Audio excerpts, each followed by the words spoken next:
Hey guys, tonight we're diving headfirst into a rabbit hole of historical oddities, specifically the bewildering world of medieval dating advice. Picture this. You're a young peasant, or perhaps a lord, living somewhere around the 12th century. The air, even now, carries the faint scent of wood smoke and unwashed bodies, a subtle reminder of time before daily showers were a thing. You're trudging through muddy lanes, the distant clang of a blacksmith's hammer echoing in the twilight. In your mind, despite the grimy reality, is perhaps, just perhaps, turning to thoughts of love. Or, more accurately, thoughts of procreation and property acquisition. Because let's be honest, that was often the real aim of the game back then. You're about to discover a world where romantic gestures might involve sharing a chamber pot, where beauty standards are, shall we say, different, and where a love potion might just give you dysentery. Honestly, you probably won't survive this kind of dating, let alone thrive. So, before you get comfortable, take a moment to like the video and subscribe, but only if you genuinely enjoy what I do here. And if you're listening, drop a comment with your location and local time. It's always wild to see where everyone's tuning in from. Now, dim the lights, maybe turn on a fan for that soft background hum, and let's ease into tonight's journey together. You find yourself standing on the precipice of a time when the very concept of dating, as we know it, simply didn't exist. Forget swiping right or agonizing over the perfect opening line for a text. Your medieval counterpart was grappling with an entirely different set of social rules, religious doctrines, and surprisingly pragmatic considerations. It wasn't about finding your soulmate in the sense of a deep, emotional connection that Hollywood has ingrained in us. No, love, if it even entered the equation, was often a happy accident, a side effect of a union forged for entirely more sensible reasons. You're navigating a society where marriage was primarily an economic and social contract, a means to consolidate wealth, secure alliances, or simply ensure the continuation of a family line. Imagine having your entire future dictated by land deeds and dowries, rather than a shared love for artisanal coffee or binge-watching historical dramas. One mainstream historical fact that hits you immediately is the sheer prevalence of arranged marriages, especially among the nobility and wealthier classes. You weren't just picking a partner, you were entering into a strategic partnership between families, sometimes even entire kingdoms. A young noblewoman might be betrothed from infancy, her future decided before she could even walk, her hand in marriage a mere pawn in a larger game of power and politics. You can almost see the dusty scrolls being unrolled, the terms of the agreement meticulously outlined, completely devoid of any mention of mutual affection or shared hobbies. It's a stark contrast to our modern ideals, where individual choice reigns supreme, even if that choice sometimes leads to disastrous Tinder dates. Now, for a truly quirky tidbit, consider the delightful practice of hand fasting in some regions, particularly in earlier medieval times. This was essentially a trial marriage where a couple would agree to be bound together for a year and a day. You'd literally join hands, often with a symbolic knot or cord, and then live as husband and wife. At the end of the agreed period, you could either make it permanent, or, if things didn't quite work out, perhaps you discovered your partner snored like a warthog, or had an alarming affinity for medieval stand-up comedy. You could simply go your separate ways. No fuss, no messy divorce proceedings. It's almost progressive, isn't it? A bit like a long-term rental agreement for romance. Imagine pitching that to your friends today. Yeah, we're just hand-fasted for a year, seeing how it goes. Historians still argue whether hand fasting was a widespread, universally accepted practice or more of a regional, informal custom often frowned upon by the burgeoning authority of the church. Some scholars view it as a testament to a more fluid, community-based approach to relationships before rigid church doctrine solidified marriage as an unbreakable sacrament. Others contend it was a less common, perhaps even illicit, practice tolerated only in certain circumstances or among specific social strata. You ponder this as you imagine the sheer awkwardness of a year and a day trial run with someone who, it turns out, really loves collecting toenail clippings. The debates continue, but the image of this temporary union, so pragmatic and yet so foreign, lingers in your mind. You begin to grasp just how much the concept of love and partnership has mutated over the centuries, bending and contorting to fit the prevailing societal and religious frameworks. As you delve deeper into the medieval mindset, the idea of truly earning someone's affection takes a dark, often bizarre turn, especially when love itself felt less like an emotion and more like a strategic objective. If a good dowry or a strategically placed piece of land wasn't enough to seal the deal, medieval folk, surprisingly, turned to what we might call alternative medicine, or, more accurately, outright superstition. You're now wandering into the murky world of love potions and bizarre charms, a realm where scientific rigor was non-existent and desperation was a powerful motivator. Imagine, for a moment, the local wise woman tucked away in her cottage, surrounded by drying herbs and the faint, unsettling odor of various animal parts. You, desperate to catch the eye of that strapping young miller, perhaps, more realistically, to ensure your betrothed doesn't wander off with the stable boy might approach her, hoping for a magical solution. This wasn't just folklore. It was a genuine, albeit deeply misguided, attempt at influencing fate. A mainstream historical fact here is the widespread belief in sympathetic magic. The idea was that if two things resembled each other, or were once connected, they could influence each other. So, if you wanted someone to love you, you might try to get hold of something intimately connected to them, a lock of hair, a piece of clothing, or even a bit of their nail clipping. The more personal, the better. This wasn't just about romantic love. It extended to protection, healing, and even cursing. You can almost see someone furtively snipping a strand of hair from an unsuspecting crush, muttering incantations under their breath. It's a far cry from a modern-day sliding into DMs, but the underlying human desire to exert control over unpredictable emotions remains eerily similar. Now for a truly quirky or fringe tidbit that will make your stomach churn. Some medieval love potions reportedly contained ingredients that sound like they belong in a horror movie, not a romance novel. We're talking about things like bat's blood, the menstrual blood of the desired person, or even pulverized bones. Yes, you heard that right. The belief was that these powerful, often taboo, substances would compel affection. You might even find concoctions featuring more personal ingredients. Imagine being offered a drink by your crush, only to discover later it contained a snippet of their fingernail, or, even worse, a drop of their blood. Suddenly, that online dating profile that lists love's long walks on the beach and collecting antique teeth doesn't seem quite so unsettling, does it? The medieval version of a romantic dinner might have involved a glass of wine subtly laced with something you really didn't want to know about.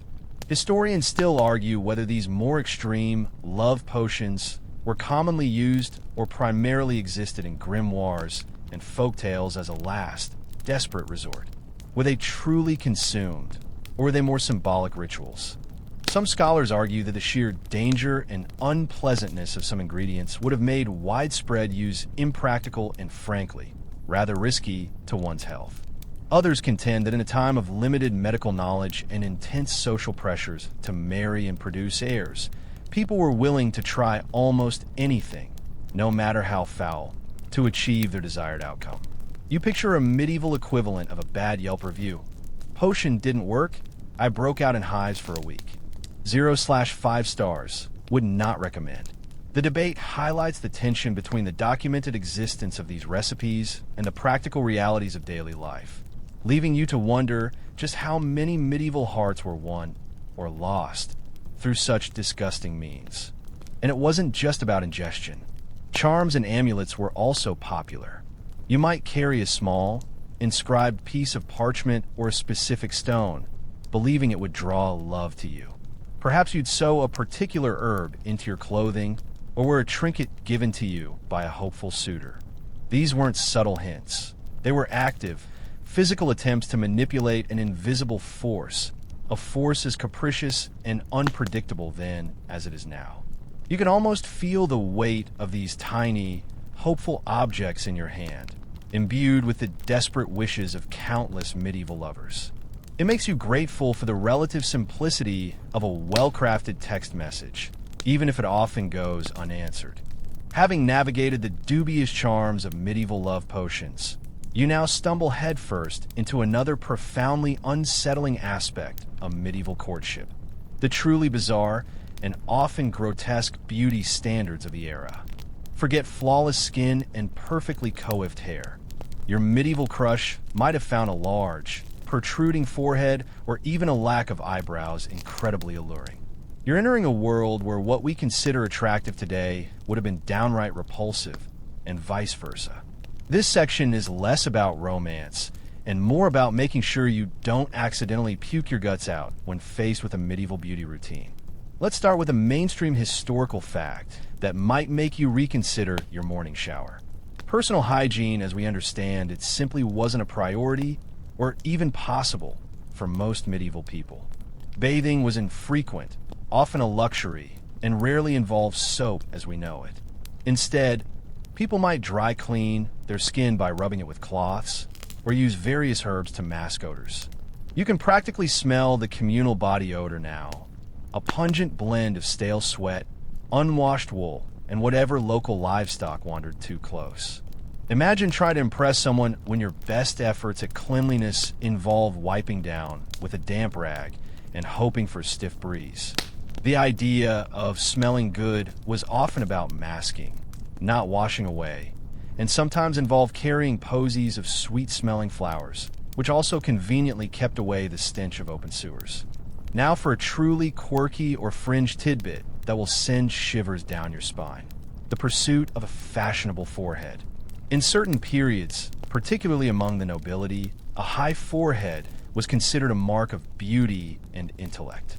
To achieve this, women would sometimes pluck or shave their hairline back several inches, creating a dramatically elongated forehead. But it gets weirder. Not only that, they would often pluck or shave off their eyebrows and even their eyelashes. You're picturing someone with a vast, smooth expanse of forehead, framed by not a single brow hair or lash. It's an aesthetic that, to our modern eyes, looks almost alien, like a canvas awaiting some very peculiar brushstrokes. And you thought microblading was extreme.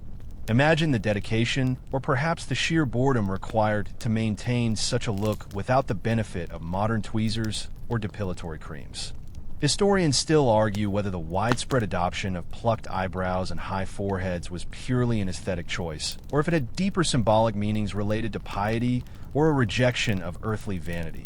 Paradoxically, through an intense focus on a specific, otherworldly beauty ideal. Some scholars suggest it was a visual representation of the soul's purity, as the hair was seen as a distraction from the spiritual. Others contend it was simply fashion, no different from the ever-changing hemlines or hairstyles of any other era, dictated by the whims of queens and courtly trends. You imagine the medieval equivalent of a fashion magazine, showcasing the latest bald brow look, complete with tips on how to achieve that perfectly smooth, hairless expanse. The debate highlights how challenging it is to fully understand the motivations behind historical beauty practices, especially when they seem so utterly at odds with contemporary tastes. And let's not forget teeth. While pearly whites weren't a common medieval reality dental hygiene, being another rather overlooked field, there were some attempts at whitening that would make your dentist faint. Imagine using urine as a mouthwash, or perhaps harsh abrasives like pumice. The results were likely less dazzling smile, more damaged enamel, and a rather pungent aftertaste. You consider your morning routine with fresh mint toothpaste and a fluoride rinse, and a deep sense of gratitude washes over you. In a world where even a simple toothache could be a death sentence, the pursuit of a bright smile was a truly brave, if misguided, endeavor. You really are getting a comprehensive view of why medieval life was, for the most part, a very messy affair. Remember that crocodile dung sunscreen? Well, this isn't far off. The lengths people went to for perceived attractiveness were truly astounding, even if the methods were, frankly, disgusting.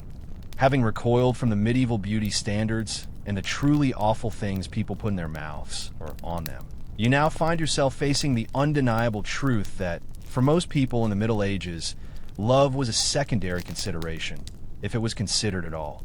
Instead, it was all about class, land, and arranged misery, a cold, hard reality that dictated nearly every union, especially among the upper echelons of society. You're stepping into a world where personal affection was a luxurious afterthought, far behind the more pressing concerns of property, power, and progeny. A mainstream historical fact that quickly becomes apparent is the paramount importance of economic and social standing in determining marriage suitability. Forget compatibility quizzes. Your net worth and the size of your ancestral lands were the ultimate dating profiles. A nobleman wouldn't marry a peasant, no matter how charming, simply because it would dilute his family's lineage and weaken their power base. Likewise, a peasant wouldn't dream of aspiring to a lord's daughter. Marriages were strategic alliances, carefully brokered to consolidate wealth, extend influence, or secure a male heir. You can almost hear the rustle of parchments documenting dowries and land transfers, far louder than any whispered vows of affection. This wasn't about hearts intertwining. It was about estates merging. Now for a truly quirky or fringe tidbit that highlights the stark reality of these unions: the practice of wardship. If a feudal lord died, leaving a minor heir, the monarch or overlord often had the right to act as guardian, including the right to marry off the orphan child. This wasn't a benevolent act. It was a way to exert control and extract profit. You might find yourself, a young, unfortunate noble, being married off to someone entirely unknown to you, simply because your guardian saw an advantageous match, regardless of your wishes. Imagine being a teenager, still reeling from the loss of your parents, only to be informed that you're now betrothed to a complete stranger from a distant shire, whose only discernible quality is their impressive number of sheep or their strategically located castle. It's the ultimate blind date, except the stakes are your entire future and, possibly, your personal happiness. Historians still argue whether the widespread practice of wardship, particularly the selling of marriage rights, was ultimately detrimental to social stability or a necessary mechanism for maintaining feudal order. Some scholars contend that it led to resentment, dynastic instability, and a pervasive sense of powerlessness among the nobility, fostering an environment ripe for rebellion. Others argue that it provided a crucial means for monarchs to control their vassals, prevent powerful families from becoming too independent, and ensure that key lands remained in loyal hands, thereby contributing to a more centralized and stable kingdom. You picture a young noble, forced into a loveless marriage, perhaps secretly plotting a future rebellion, or simply resigning themselves to their fate with a sigh that echoes across the centuries. The debate underscores the complex interplay between individual agency and the rigid structures of medieval society. And it wasn't just about land and titles. Sometimes it was about securing peace. Remember that pesky border dispute between two powerful families? A marriage between their children could be the ultimate peace treaty, literally binding two warring factions together through matrimony. You can almost see the awkward wedding feast, where former enemies are forced to share a table, probably eyeing each other with suspicion while the young, unwilling couple exchange vows. The weight of generations of conflict, or future peace, rests on their innocent shoulders. So, while you might complain about having to meet your partner's slightly annoying relatives, imagine being tasked with uniting two families who were just last month trying to hack each other to pieces. Suddenly, a quirky uncle doesn't seem so bad, does he? The medieval world wasn't always about personal happiness. It was about the survival of the lineage, the stability of the realm, and the continued accumulation of very, very important dirt. After the grim realities of arranged marriages and the bizarre practices for securing them, you might be thinking, but what about chivalry? Surely that made things a bit more romantic, right? Well, brace yourself, because you're about to discover that chivalry was often more myth than reality, especially when it came to influencing actual romantic interactions. The shining armor and damsels in distress? mostly a construct of later romanticized literature, designed to entertain, not to accurately reflect the messy, pragmatic reality of medieval life.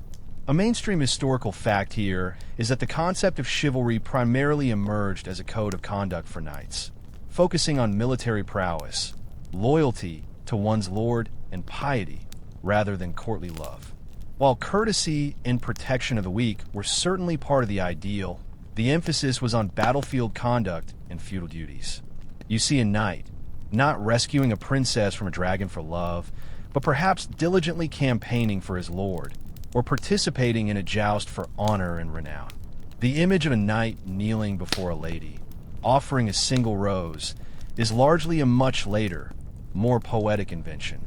Their interactions with women, even highborn ones, were more often formal and hierarchical, governed by strict social norms and expectations of proper behavior, rather than declarations of undying affection. Now for a truly quirky or fringe tidbit that completely upends the romantic notion of chivalry. The concept of courtly love was often highly formalized, adulterous, and entirely separate from marriage. It was a literary tradition, a game played by the nobility, where a knight would pledge his devotion to a married lady, often of higher status than himself, expressing his admiration through poetry, songs, and noble deeds. Crucially, this devotion was rarely, if ever, consummated physically. The tension, the longing, the unfulfilled desire that was the point. You imagine a knight secretly composing a sonnet for his lady, who is, incidentally, happily married to some duke, completely oblivious to his poetic suffering. This wasn't about finding a spouse. It was about elevating one's character through unrequited devotion and demonstrating moral virtue. It was a performance, a sophisticated role play, far removed from the practicalities of choosing a life partner. It sounds exhausting, doesn't it? All that angst and no actual payoff. Historians still argue whether courtly love was merely a sophisticated literary conceit with little practical impact on real-world relationships, or if it reflected a genuine, if highly stylized, emotional outlet for people trapped in loveless arranged marriages. Some scholars suggest it was purely a fantastical escape, a form of entertainment for the elite who could afford such intellectual luxuries, much like a medieval soap opera. Others contend that while not leading to actual marriages, it provided a culturally sanctioned way for individuals to explore feelings of affection and desire that were otherwise suppressed by the rigid social structures of the time. You ponder whether it provided a safe space for emotional expression, or if it simply added another layer of complexity to already complicated lives, blurring the lines between platonic admiration and genuine, albeit forbidden, desire. So, while you might envision a knight riding off to prove his worth for his beloved, the reality was often much more mundane. He was likely riding off to collect taxes, fight a skirmish for his lord, or perhaps attend a feast where he'd be seated next to his betrothed, a woman he might have met just days before. The grand romantic gestures we associate with chivalry were more akin to sporting events or social rituals, designed to demonstrate skill, loyalty, and wealth, rather than to sweep someone off their feet. The closest you might get to a romantic gesture is a knight winning a tourney, and then perhaps, if he was feeling particularly bold, dedicating his victory to a lady present, which was more about public display and upholding the rules of the game than a heartfelt confession. It certainly beats the modern equivalent of someone bragging about their gaming score to impress you. With the romantic illusions of chivalry mostly dispelled, you now confront the rather stark reality of public displays and private shame in medieval relationships. In an age before privacy was even a concept, much of life, including courtship and its consequences, played out in the open under the watchful eyes of community, church, and lord. This meant that while some social rituals were openly celebrated, transgressions were met with harsh, often public, repercussions, leaving little room for quiet discretion. A mainstream historical fact that quickly becomes clear is that marriage, as a sacrament, became increasingly controlled and monitored by the church throughout the Middle Ages. While informal unions or hand fastings existed in earlier periods, The church increasingly asserted its authority, requiring public vows and witnessing. This wasn't just about religious purity. It was about establishing clear lines of legitimacy for heirs and preventing illicit unions. You can almost feel the weight of communal expectation as a couple exchanged vows, knowing that their union was now recognized and binding in the eyes of God and man. There was little hiding a marriage, or indeed, its absence from the public sphere. Now, for a truly quirky or fringe tidbit that reveals the fascinating, yet often brutal, intersection of public life and private morality, the practice of chivalry. This was a loud, often raucous, public demonstration, usually involving banging pots and pans, jeering, and mock serenades, directed at individuals or couples who had transgressed social norms. You might have found yourself subjected to a chivalry if you married someone significantly younger or older, if a widow remarried too quickly, or if you were perceived to be an unfaithful spouse. Imagine the entire village turning out to loudly condemn your choices, creating a cacophony of disapproval outside your window, making it impossible to ignore your perceived shame. It was a form of public shaming, a way for the community to enforce its moral code and express its collective disapproval, far more impactful than a modern-day Twitter pylon. Historians still argue whether chivalry was primarily a tool for maintaining social order and enforcing traditional morality, or if it also served as a disguised outlet for communal resentment and a way for the lower classes to temporarily challenge the authority of their social superiors. Some scholars argue that it was a spontaneous expression of community norms, a way to keep deviants in line without resorting to formal legal action. Others contend that it could be used to target individuals based on grudges, envy, or class tensions, subtly undermining the power structures by publicly humiliating those who held influence. You picture the lord of the manor, perhaps himself the target of chivalry for taking a much younger wife, seething in impotent rage as the cacophony outside his walls mocked his indiscretion. The debate highlights the complex, often ambiguous, nature of social rituals and their potential for both upholding and challenging established hierarchies. And let's not forget the consequences for illicit affairs. If a relationship dared to step outside the bounds of marriage, the shame could be immense and public. Adultery, especially for women, carried severe penalties, ranging from public humiliation like being paraded through the streets to much harsher punishments, depending on the region and the status of those involved.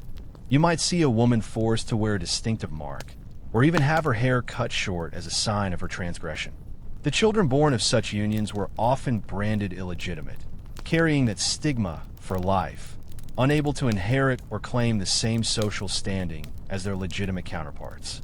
There was no "what happens in Vegas stays in Vegas" equivalent in the medieval world. Everything, it seemed, eventually came out in the village square. Your personal life was, in many ways, everyone's business, making discretion not just a virtue, but a necessity for survival and reputation. Having glimpsed the very public nature of medieval love and shame, your journey through this peculiar landscape now brings you face to face with the ever-present specters of disease, death, and desperate measures. In a time when life was brutally short and precarious, the urgency of finding a partner, marrying, and producing children took on an entirely different, more desperate dimension. Forget leisurely courtships. The biological clock wasn't just ticking, it was alarmingly close to going off. A mainstream historical fact that underpinned all aspects of medieval life, including relationships, was the overwhelming prevalence of disease and high mortality rates. Plagues, famines, and common infections that we now easily treat were rampant killers. The average life expectancy hovered somewhere in the 30s, and child mortality was tragically common. You watch as families are decimated by an outbreak of dysentery or the sweating sickness, knowing that a partner or a child could be gone in a matter of days. This constant threat meant that securing a lineage was an immediate and pressing concern, often overriding any romantic notions. Now for a truly quirky or fringe tidbit that highlights the desperate measures people sometimes took. the concept of deathbed marriages. While less common, in some instances, a dying person might marry their long-term partner on their deathbed, or a woman might marry a man who is already gravely ill, particularly if she was pregnant with his child. This wasn't about love in the conventional sense. It was about legitimacy. A deathbed marriage could ensure that any children born of the union would be recognized as legitimate heirs, inheriting property and social standing, rather than being branded as bastards. Imagine the solemn, hushed ceremony, the priest administering vows as one partner lay fading, the air thick with desperation and the faint smell of impending mortality. It's a stark reminder that the legal and social implications of marriage often far outweighed any emotional ones. Historians still argue whether the frequency of deathbed marriages and their broader societal acceptance indicates a pragmatic adaptation to high mortality or a desperate clinging to religious and social conventions, even in extremis. Some scholars contend that it was a clear demonstration of the enduring power of the church in feudal law, ensuring order and inheritance patterns even as life slipped away. Others suggest it reflects a deep-seated human desire for their offspring to be acknowledged and protected, a final act of care in a world where the future was uncertain. You picture the dying gaze of one partner, perhaps finding a flicker of peace in the knowledge that their child's future was secured, even as their own life ebbed away. The debate illuminates the tension between the cold realities of medieval existence and the ingrained human need for legitimacy and order. And this urgency meant that remarriage was incredibly common. Widows and widowers, especially those with property or children, didn't typically mourn for long periods. You might find a grieving spouse remarrying within weeks or months of their partner's death, not out of disrespect, but out of necessity. A man needed a woman to run his household and bear more children. A woman needed a man for protection, economic support, and to manage her lands. There was no time for prolonged grief when survival depended on quickly reestablishing a stable domestic unit. So, while we might find the idea of moving on so swiftly insensitive for them, it was a practical matter of survival. It was a world where opportunities for partnership were finite, and if you hesitated, the Grim Reaper, or perhaps a more eligible suitor, might just snatch them away. You realize that until death do us part often meant until death does us part, and then I'll find someone else within the year. Emerging from the shadow of pervasive disease and the desperate scramble for legitimate heirs, you now encounter another colossal force shaping medieval relationships, the power of the church on love. While we might view love as a deeply personal emotion today, in the Middle Ages, the church exerted immense influence over every aspect of life, especially marriage, sexuality, and the very definition of sin. Your romantic life, such as it was certainly not your own. A mainstream historical fact that you immediately grasp is the church's gradual but insistent imposition of its doctrines on marriage, transforming it from a largely secular, customary agreement into a sacred sacrament. By the 12th century, the church successfully codified marriage as an indissoluble bond, created by the free consent of the parties involved, witnessed by a priest, and blessed by God. You feel the shift from a practical contract to a holy union, overseen by powerful bishops and local parish priests. This meant that once you said "I do," or the medieval equivalent you were, in the eyes of the church, bound for life, no takebacks, no easy exits, a stark contrast to earlier, more flexible arrangements like hand fasting. Now for a truly quirky or fringe tidbit that showcases the church's sometimes overreaching hand: the extensive list of prohibited degrees of kinship for marriage. The church forbade marriage between individuals who were related by blood, consanguinity, or by marriage, affinity, up to the 7th degree, and later narrowed it to the 4th degree. This might sound reasonable initially, but in small, tightly knit medieval communities, finding someone outside this vast web of familial connections was incredibly difficult. You could be distantly related to your neighbor's cousin's uncle's second wife, and suddenly, your budding romance was a sin.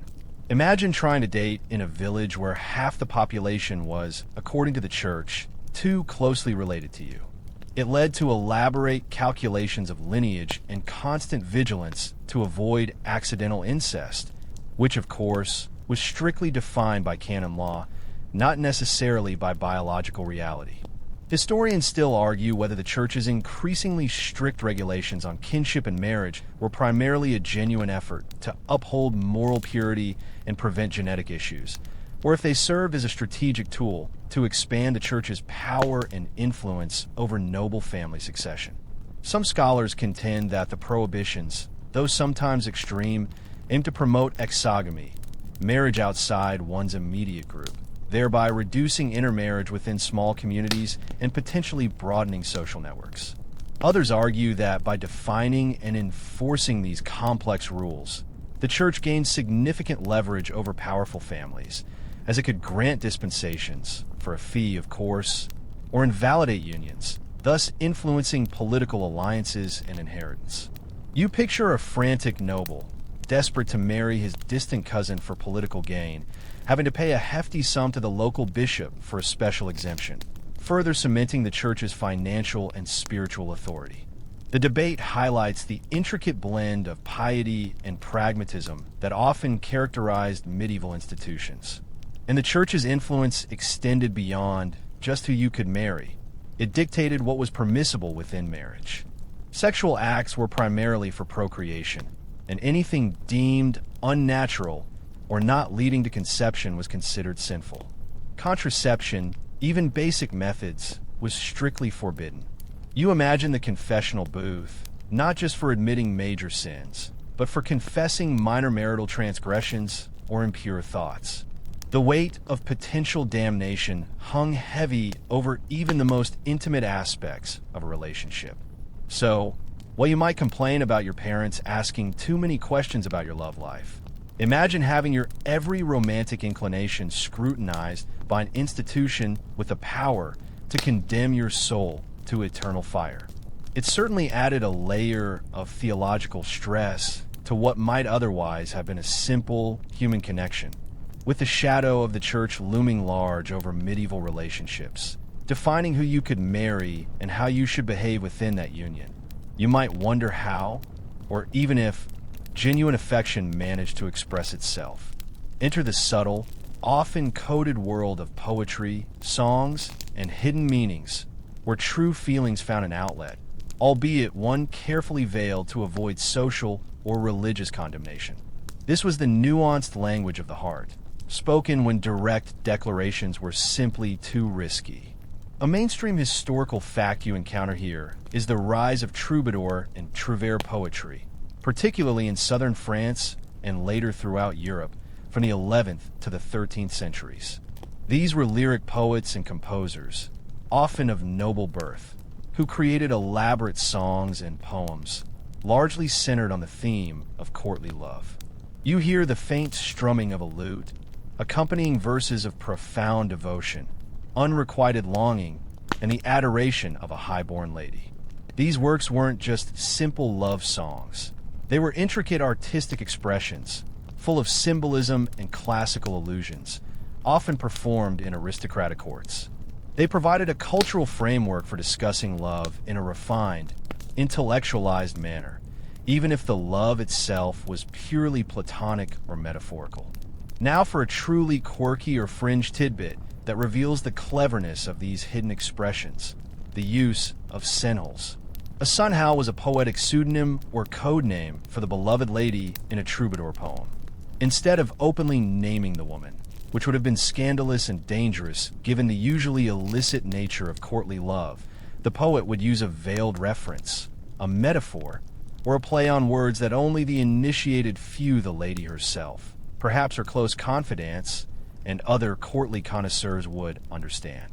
Imagine trying to deduce the identity of a modern-day crush from a cryptic tweet like "My morning star shines brightest, though she dwells in a distant sky." This allowed for the public performance of intense emotion without revealing the true object of affection, a delicate dance between passionate declaration and discreet anonymity. It was like a medieval inside joke, but with much higher stakes. Historians still argue whether the intricate use of senhols and other poetic conventions genuinely protected the identities of real individuals and their illicit affairs, or if they were primarily literary devices intended to heighten the artistic mystique and intellectual challenge of the poems themselves. Some scholars contend that the secrecy was paramount, offering a necessary shield for relationships that could have led to severe social repercussions if exposed. You imagine a group of medieval nobles at court, intently listening to a poem, each trying to decipher the Sanhao, perhaps gossiping about who they thought the morning star truly was, reveling in the intellectual game as much as the romantic sentiment. The debate highlights the enduring challenge of distinguishing between artistic convention and historical reality, especially in a period where direct expression was often stifled. And it wasn't just poetry. Objects could carry hidden meanings too. A lady might give a knight her scarf or a small, embroidered token, not as a symbol of romantic attachment in our sense, but perhaps as a pledge of loyalty, a recognition of his prowess, or a subtle sign of favor in the courtly love game. These weren't declarations of love as much as they were symbolic gestures within a complex social performance. You might try to interpret the meaning of a medieval gift. Did she give me this embroidered falcon because she likes me, or because I just won the joust, or because she wants me to scare away pigeons? It's far more intricate than a modern text message with a heart emoji. So, while open declarations of love were rare and often dangerous, the medieval world found remarkably sophisticated and subtle ways to express complex emotions, weaving them into the very fabric of their art and social rituals, creating a tapestry of longing and desire that lingers even now. Having explored the veiled expressions of medieval affection through poetry and subtle symbolism, your gaze now turns to the very pinnacle of medieval society, the world of royal romances, where politics and progeny dictated every marital decision. Here, the idea of love was not just secondary. It was practically non-existent, overshadowed by the immense weight of dynastic survival, international alliances, and the constant need for an heir. A mainstream historical fact that defines royal unions is that royal marriages were almost exclusively political tools, designed to forge alliances, secure peace treaties, or absorb rival territories. You're not picking a partner for companionship. You're acquiring a strategic asset, a living embodiment of a treaty. Imagine a princess, perhaps only a child, being shipped off to a foreign land to marry a king she's never met, purely to solidify an agreement between two kingdoms. Her personal feelings, her desires, her very identity were utterly irrelevant in the face of national interest. Her womb was a royal nursery, her role primarily to produce an heir, preferably male, to continue the dynasty. This was the ultimate arranged marriage, played out on the grand stage of European power politics. Now for a truly quirky or fringe tidbit that highlights the absurd lengths to which royal succession could drive decisions: the practice of bedding ceremonies and public consummation rituals. In some royal courts, particularly in earlier periods, the consummation of a royal marriage was not a private affair. After the wedding feast, the newlywed couple would be publicly escorted to their bedchamber by noble witnesses, often including members of the clergy. The purpose? To ensure that the marriage was indeed consummated, and thus valid and capable of producing an heir. You picture the embarrassed young couple, surrounded by their entire court, trying to perform their marital duties under the keen, sometimes jaded, eyes of onlookers. It was a bizarre, almost theatrical demonstration designed to leave no doubt about the legitimacy of any future offspring. Talk about performance anxiety. Historians still argue whether the public bedding ceremony was primarily a symbolic ritual to visually affirm the legitimacy of a dynastic union, or if it was a genuinely observed practice intended to verify the physical consummation of the marriage. Some scholars contend that by the later Middle Ages, it had become mostly ceremonial, a performative act rather than an actual verification process, relying more on tradition than actual surveillance. Others argue that its persistence, even in a stylized form, points to the profound anxiety surrounding royal succession and the need for irrefutable evidence of a valid marriage, given the high stakes of dynastic continuity. You imagine the whispered conversations among the courtiers, dissecting every glance, every movement, trying to discern if the union had truly been fulfilled. The debate underscores the obsessive concern with legitimacy that plagued royal lines, often at the expense of any shred of privacy for the unfortunate couple. And the pressure for an heir was relentless. If a royal marriage failed to produce a male heir, it could lead to immense political instability, even war. Queens who bore only daughters faced immense pressure, and sometimes even accusations of barrenness or witchcraft. You recall stories of kings divorcing or annulling marriages, with the church's reluctant blessing, of course, on the flimsiest of pretexts, simply to try again with a new wife in the hope of securing that elusive male child. Think of Henry VIII's desperate quest for a son, which famously led to the English Reformation. His struggle wasn't unique. It was the amplified version of a common royal anxiety. So, while you might feel the pressure to introduce your partner to your parents, imagine having the entire fate of a kingdom resting on your reproductive capabilities. It puts those family dinner conversations into a whole new, less stressful perspective.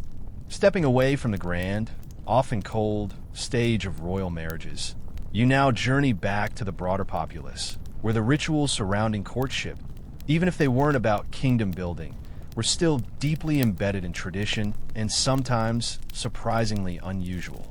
You're about to discover some of the most unusual courtship rituals explored, reminding you that while the stakes might have been lower than for royalty, the methods for finding a mate were no less peculiar.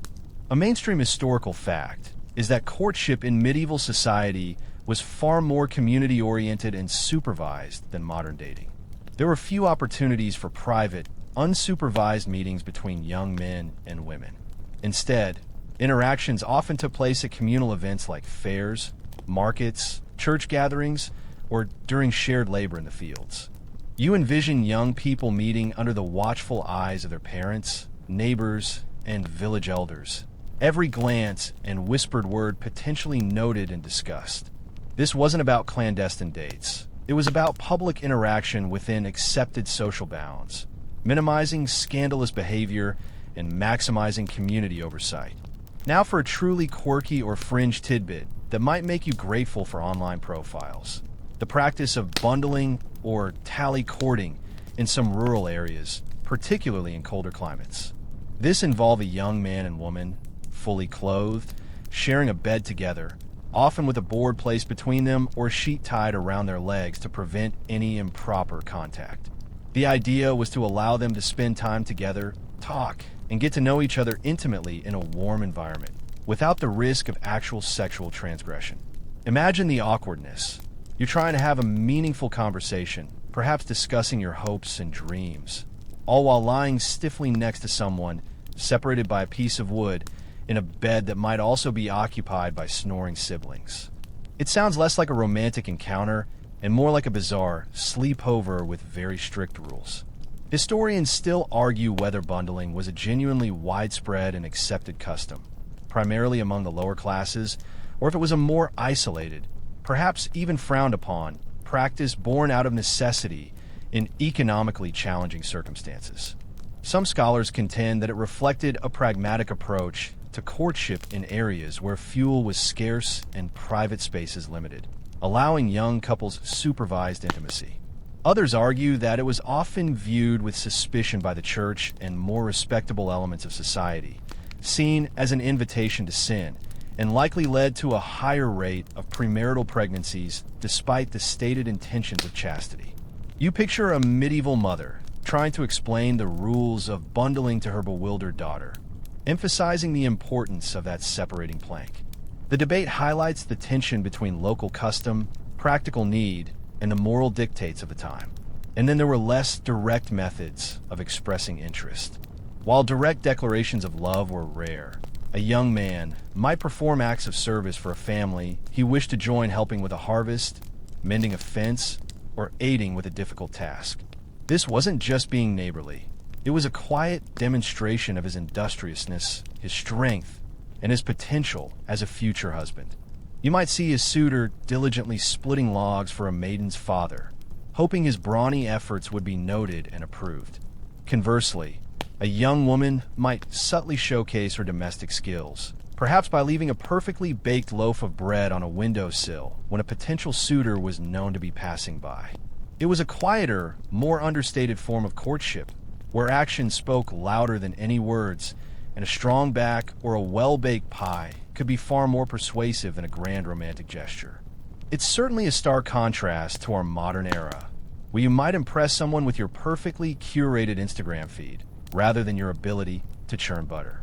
Having explored the often practical and publicly supervised courtship rituals, your journey now introduces a more lighthearted, yet surprisingly impactful, aspect of medieval interaction: the role of humor, jests, and playful persuasion.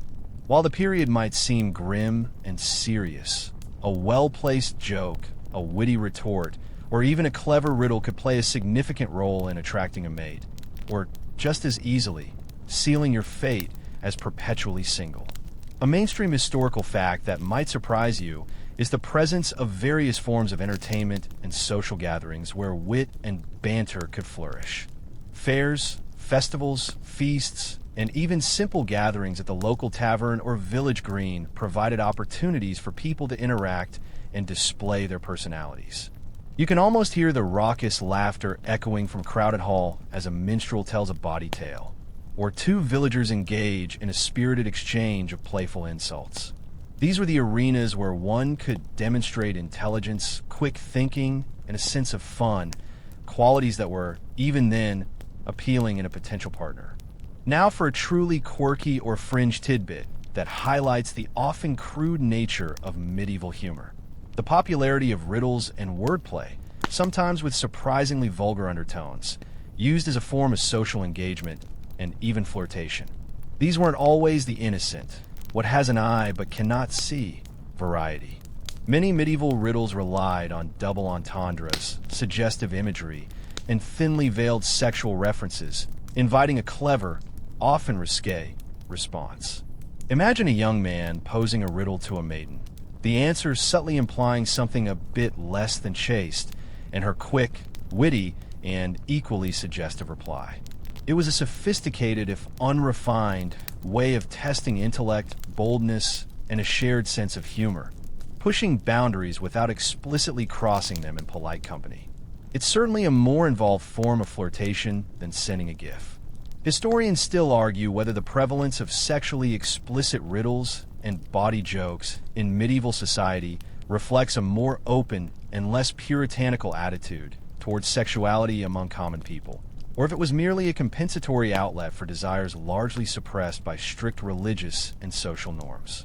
Some scholars contend that it indicates a robust folk culture where natural human urges were acknowledged and even celebrated through humor, a stark contrast to the formal doctrines of the Church. Others argue that this humor, while seemingly transgressive, ultimately reinforced societal norms by providing a safe, ritualized way to discuss taboo subjects without genuinely challenging the moral order.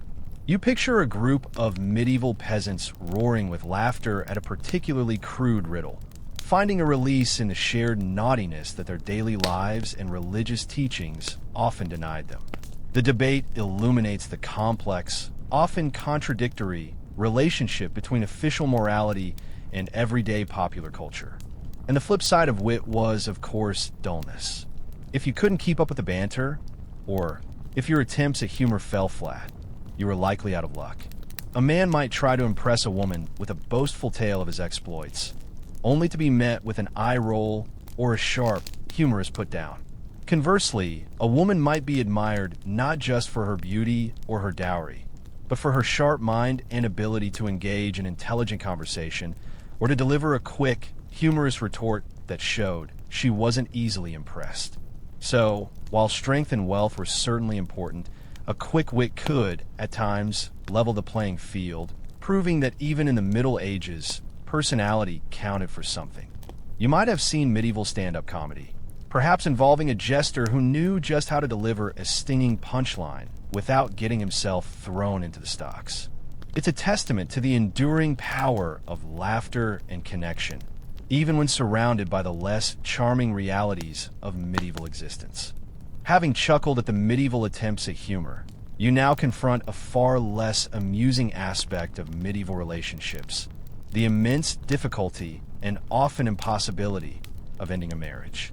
You're diving into the rare and arduous pathways of divorce, annulment, and breaking bonds, a landscape where freedom from an unwanted spouse was less a right and more a miraculous and often expensive exception. A mainstream historical fact that you immediately encounter is that, for most of the Middle Ages, divorce as we understand it, a legal dissolution of a valid marriage, simply did not exist in the Catholic Church. Once a marriage was properly consecrated, it was considered an indissoluble sacrament, binding the couple until death do us part. This meant that if you were unhappily married, your options were severely limited. Separation might be granted, allowing a couple to live apart, but neither party was free to remarry while the other was still alive. You could not simply walk away. You were bound by divine law, regardless of personal misery or incompatibility. Now for a truly quirky or fringe tidbit that highlights the cunning and sometimes absurd legal maneuvering people employed: the pursuit of annulments based on obscure pre-contractual agreements or forgotten kinship ties. Since divorce was forbidden, the only way out was to prove the marriage was never valid in the first place. This meant digging through genealogies to find some distant, forgotten blood relation that violated the church's kinship rules. Remember that seventh degree of consanguinity, or arguing that one of the parties had made a secret prior promise of marriage to someone else, thus rendering the current union invalid.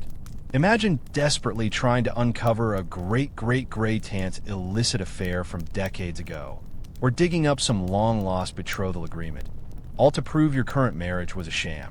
It was a bizarre, often frantic, legal scavenger hunt, sometimes involving dubious testimonies and fabricated evidence, with a lot of money changing hands to grease the wheels of the ecclesiastical courts. Historians still argue whether the increasing number of annulment cases, especially among the elite, reflects a genuine increase in people seeking to escape unhappy unions, or if it primarily indicates the church's growing power to intervene in secular affairs and extract fees. Some scholars contend that the elaborate annulment process, while difficult, provided a crucial, if limited, safety valve for individuals trapped in intolerable marriages, demonstrating a surprising degree of agency within a restrictive system. Others argue that it was often abused by powerful individuals, particularly royalty and high nobility, who could afford the legal battles and influence the courts, using these obscure rules to discard wives who failed to produce heirs or whose alliances were no longer politically advantageous. You picture a cunning lawyer in an ecclesiastical court, poring over dusty parchments, meticulously constructing a case based on a long-forgotten family tree. The debate highlights the tension between the church's stated spiritual goals and the very earthly realities of power, wealth, and human desperation. And what happened if an annulment wasn't possible? Life could be truly miserable. Spouses might simply abandon each other, though this carried significant social stigma and often left the abandoned party in a precarious legal and economic position. For women, especially, escaping an abusive or neglectful husband was incredibly difficult, as they had few legal rights and even less economic independence. You imagine the silent suffering, the resigned acceptance of a lifetime trapped in an unhappy union, with no recourse, no escape, save for the blessed release of death. So, while we might complain about the complexities of modern divorce proceedings, the medieval reality makes our current system seem like a veritable walk in the park. It was a stark reminder that personal happiness was rarely a factor, and the sanctity of the marital bond, as interpreted by the Church, trumped all. Having navigated the intricate, often futile, maze of medieval annulments, your journey now leads you into the hushed, shadowy world of forbidden loves and secret meetings. Despite the omnipresent eye of the Church, the rigid social structures, and the severe penalties for transgressions, human desire, as always, found a way. You're now peering into the clandestine corners where passion dared to defy convention, often with tragic consequences. A mainstream historical fact that underpins these secret affairs is the strong social and religious condemnation of adultery and premarital sex. The church vehemently preached against any sexual activity outside the bounds of sacramental marriage, labeling it a grave sin. You hear the stern sermons from the pulpit, threatening eternal damnation for those who succumb to carnal temptation. Society, too, enforced these norms with public shaming, fines, or even harsher physical punishment for those caught in illicit relationships. This created a powerful deterrent, pushing any forbidden affections deep underground into the realm of whispers and furtive glances. Now for a truly quirky or fringe tidbit that reveals the ingenuity of desperate lovers. The use of love tokens or posies passed in secret, often embroidered with cryptic messages or symbols. These weren't grand gifts. They were small, easily concealed items: a ribbon, a flower, a small piece of fabric, or a tiny, intricately carved trinket. A maiden might subtly slip a nida flower with a particular meaning, perhaps a red rose for passion or a violet for faithfulness, both fraught with double meaning if the relationship was illicit. A lover might leave a small, embroidered pouch with a single, coded word for their beloved to discover. Imagine the thrill and terror of finding such a token, understanding its hidden message, knowing that its discovery could mean ruin. These were tangible expressions of affection, risking everything for a moment of shared understanding, a fragile bridge built between two souls in a world that sought to keep them apart. Historians still argue whether the documented existence of widespread illicit affairs, despite severe punishments, suggests that the social and religious controls were less effective than often portrayed, or if it merely highlights the enduring power of human desire to overcome even the most formidable obstacles. Some scholars contend that the sheer volume of ecclesiastical court records dealing with fornication and adultery points to a reality where human passions frequently defied attempts at strict moral regulation.